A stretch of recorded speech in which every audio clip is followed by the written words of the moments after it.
You mentioned about 5 minutes ago, you said the only time you ever breathe through your mouth is when you eat food or when you, what was the second situation? Yeah. When you talk. Okay.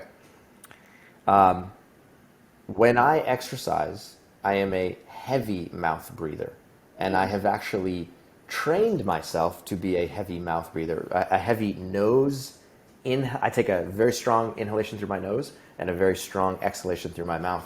And it's almost like I'm cycling air in through my nose, out through my mouth. And I have found that by doing that, it actually helps me get through a workout, and it feels like it makes a tough workout just a little bit easier to perform.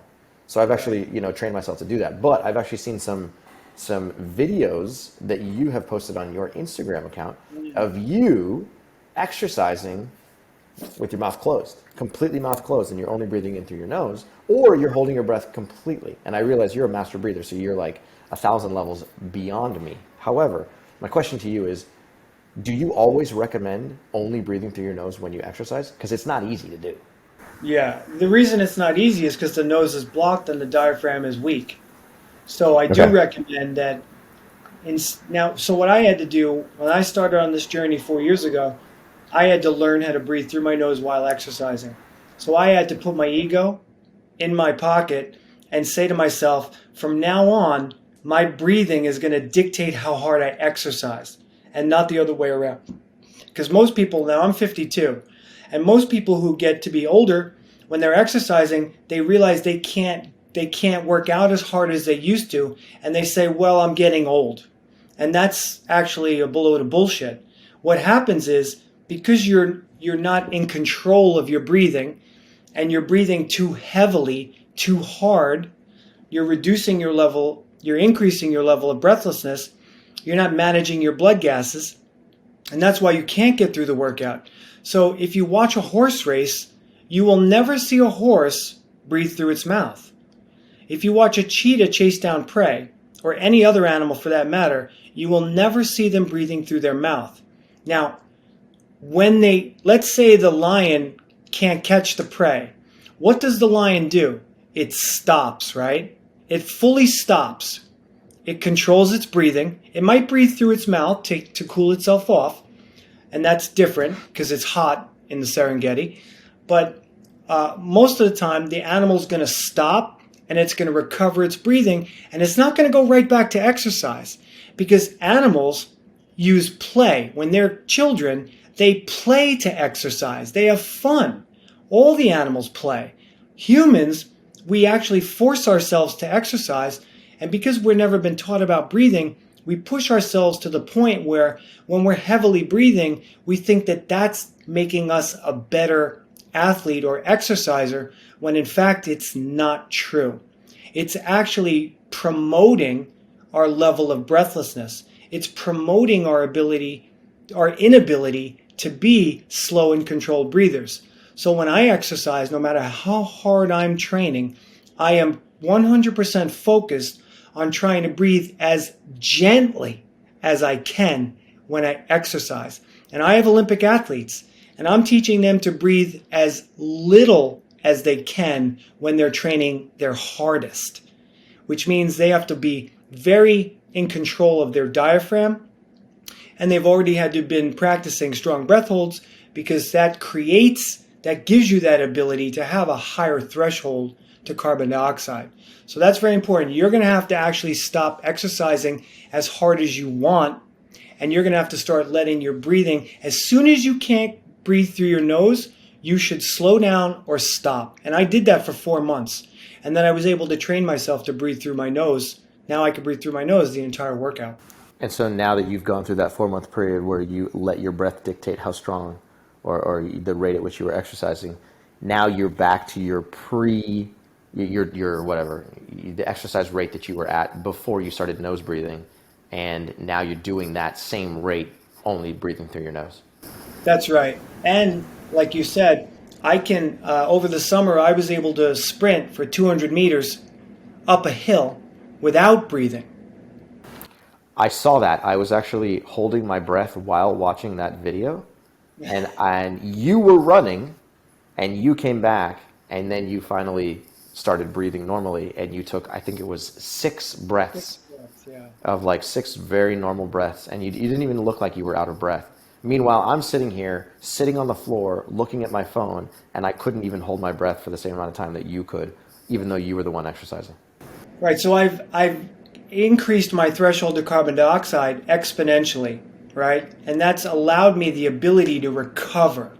Because I don't believe there's such a thing as overtraining. I believe there's such a thing as under recovery. And again, people who suffer from diabetes are mostly feeling stressed and anxious because all day long they're thinking about it. So what do we want to get people to do? We want to get them to breathe less hard. It's very important that we learn to breathe less hard. Slow and tranquil breathing will give you a much better life.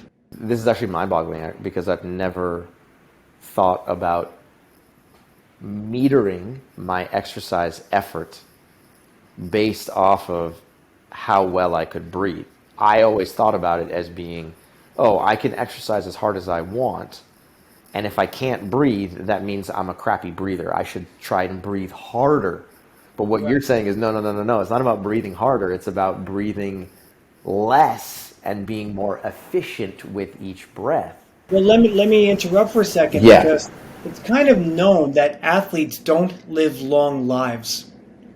Now, why would that be? Because they're hard breathers. They've been pushing themselves to the brink, and they've created vasoconstriction around their heart muscle. And how many times have you heard in your life a friend say, oh my God, my father passed away, had a heart attack over the weekend. And you're like, oh my God, what happened? And they were like, well, he was running. He was running and had a heart attack. And Definitely. He used to run, or he didn't, he wasn't running, he just had a heart attack.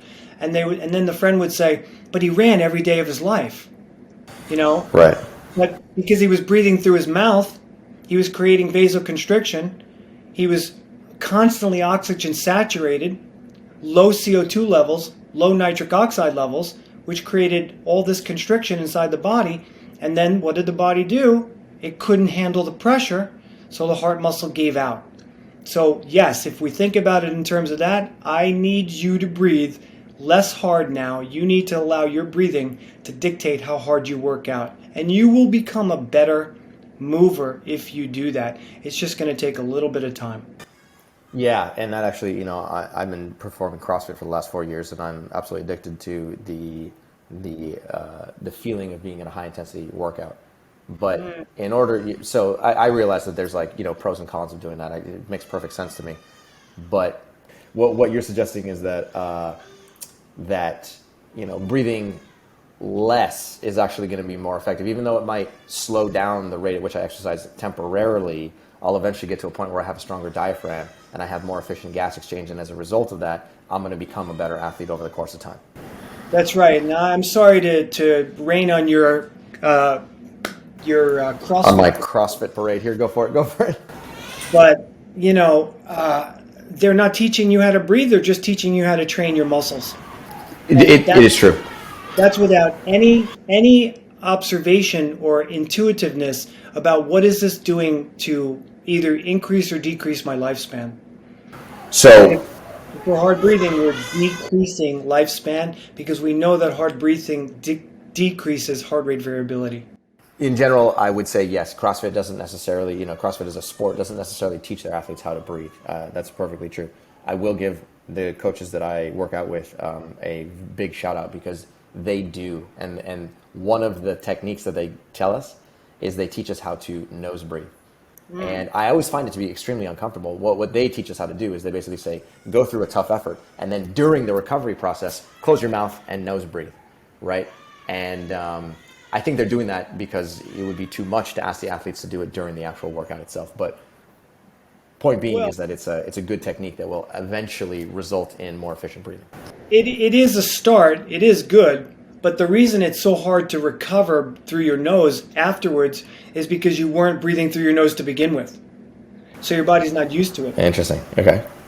Right? Your body's just not, it's not breathing the way it's supposed to be breathing. And nose breathing imposes a restriction on the breathing. So at first it can be very difficult. But that's a good thing because when you breathe through your mouth, you're losing 40% more moisture. That means you're dehydrating yourself by breathing through the air. And we also know that our lungs are integral to losing weight. They actually get rid of, when you're losing weight, you're not losing body fat, because fat cells, you were born with all the fat cells you'll ever have. All they do is shrink and expand. So when you're losing weight, 75% of the weight you lose is coming out as a gas from the lungs, because your blood is gas. So we really got to go into this realm of rest. Breathing is the new health revolution. It will be the new health revolution.